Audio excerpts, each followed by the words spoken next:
மயிலாடுதுறை மாவட்டம் சீர்காழி அருகே காரைமேடு மணல்மேடு கிராமத்தைச் சேர்ந்தவர் மருது பாண்டியன்.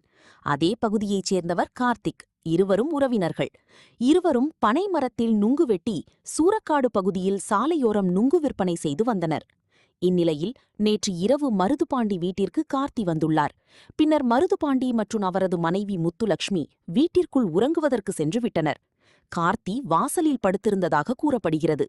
இதனிடையே நள்ளிரவுக்கு மேல் கார்த்தி தகர்த்தாலான கதவை திறந்து உள்ளே சென்று அங்கு படுத்திருந்த மருதுபாண்டியிடம் 3 நாட்களாக பனங்காய் விற்பனை சம்பந்தமாக பணத்தை ஏன் என்னிடம் கொடுக்கவில்லை என்று சொல்லி தான் மறைத்து வைத்திருந்த ஆயுதத்தால் மருதுபாண்டியர் முகம் உள்ளிட்ட இடங்களில் கடுமையாக தாக்கியுள்ளார். இதில் பலத்த காயமடைந்த மருதுபாண்டி சம்பவ இடத்தில் உயிரிழந்துள்ளார்.